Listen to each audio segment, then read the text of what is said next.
Caro amigo, amiga, hoje vamos falar de um assunto que tem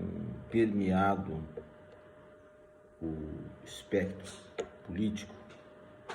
sempre quando se avizinha uma eleição, se começa a falar e a discutir e a ventilar que o Brasil teria comunistas, que esse sistema já tentou ser implantado no país em algum momento, e nós vamos estabelecer algumas considerações que julgo ser importante para que alguém que conheça um pouco do sistema e dos sistemas no mundo possa angariar algumas informações. Primeiro, o Brasil nunca teve e nem tampouco passou perto de ter um sistema comunista, né? O comunismo e foi forjado nas ideologias de Karl Marx e de tantos outros que fizeram considerações, formulações para que a sociedade tivesse uma justiça social, se assim podemos dizer, de forma mais ampla, que atingisse as camadas mais pobres da população. Entretanto, o comunismo, ao longo do tempo, nos países que ele tentou ser implantado, ou que até foi implantado, ele nada mais foi do que um regime totalitário, que quis impor uma verdade, impor um sistema, impor uma situação. Então vejamos, quando você tem um país em que ele expropria, em que ele retira propriedades, em que ele fundamentalmente impõe por ordem e por força uma vontade, esse país, seja ele comunista, seja ele capitalista, ele nada mais é do que um regime totalitário, um regime ditatorial. Como todo regime totalitário e todo regime ditatorial, ele é sangrento. Ele impõe, através da força, a sua vontade. Logo, isso é um mal, um câncer que deve ser combatido tanto à esquerda como à direita, se assim podemos colocar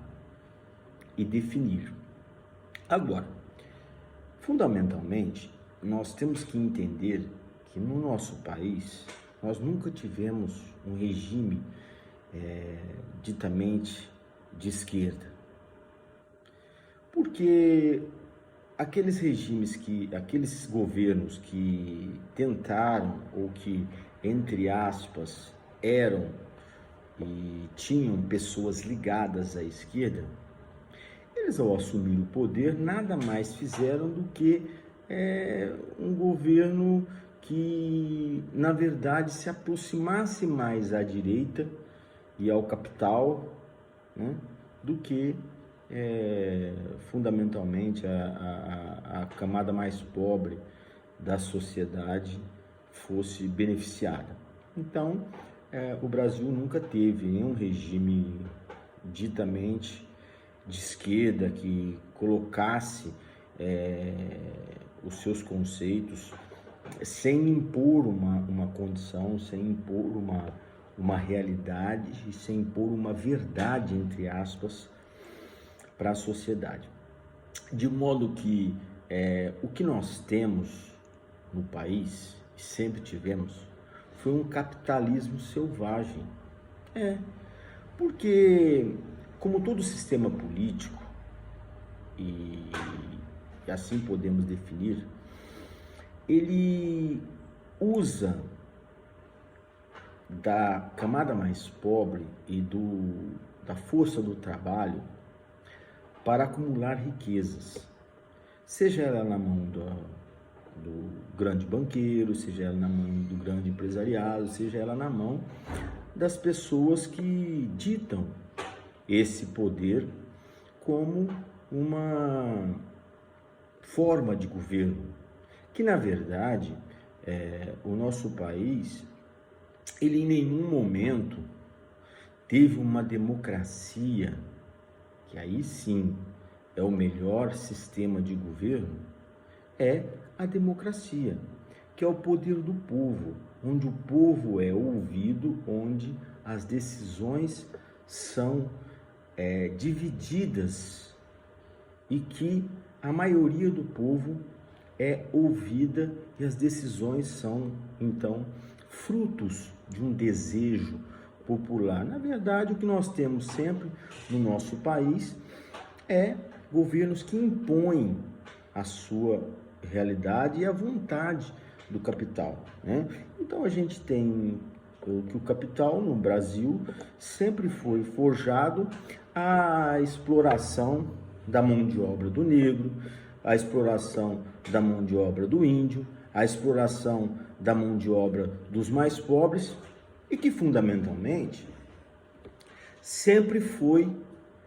criado, sempre foi manipulado para que interesses de outros se sobrepusessem aos mais pobres. Então, quando você vê a formação de um governo em que você tem a busca do capital pelo capital,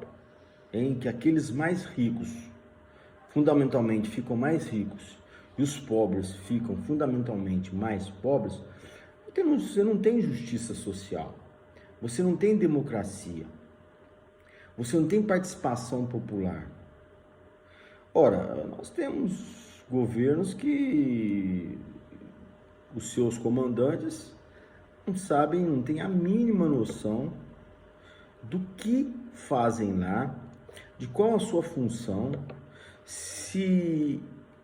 ela exerce essa função em favor dos mais pobres. A gente nunca teve isso e nem próximo disso, porque os governos servem aos governos, os governos servem às maiorias, às elites que estão à procura de acúmulo de capital.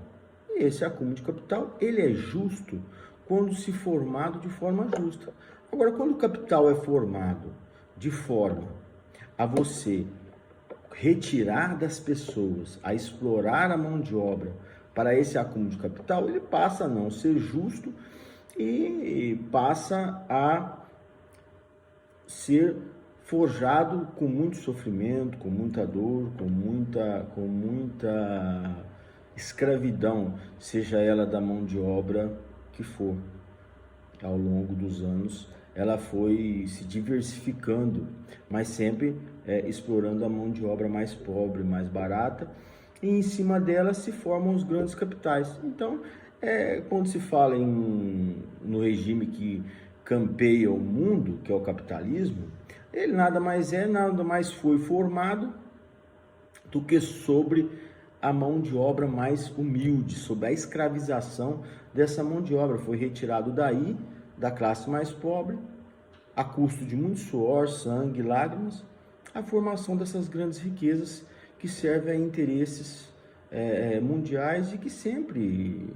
campeou o mundo ao longo dos anos, ao longo da história. Então, nós temos muitas pessoas e até que ocupam cargos importantes nos países, nas nações, que falam e propagam sobre assuntos que não entendem absolutamente nada, não tem fundamentação teórica alguma e não tem uma lógica. Muitas pessoas falam em capitalismo, fulano é comunista, fulano é socialista, sem ao menos saber o que se trata esse sistema, como funciona, a partir de quê, historicamente, como é que foi formado, como é que foi forjado. Então você tem pessoas que bobamente, idiotamente falam sobre e colocam pechas em pessoas sem o mínimo conhecimento. Então dizem, olha, nós precisamos fazer isso porque senão corremos o risco da implantação do comunismo no nosso país. Que bobagem, que coisa mais idiota. O Brasil nunca esteve nem perto de ter um sistema comunista, nem sabem o que é, nem sabem como funciona, né? E historicamente, não por culpa dessas pessoas tão somente, mas por culpa das próprias lideranças que ocuparam, entre aspas, esses partidos ditos socialistas, ditos comunistas no nosso país. E se não vejamos, nós temos cidadãos que foram presidentes de partidos que não têm a mínima identificação. A pessoa se intitula presidente do Partido Comunista, do Partido Socialista, e se senta e fazem coligações com o partido da extrema-direita, apoiam um candidato da extrema-direita com políticas antissociais, com políticas que não tem lógica. Então, dentro desse prisma é que a gente tem que ficar atento, que na verdade são pessoas que não devem ser levadas a sério, até porque elas não são sérias e não sabem do que falam, do que propagam.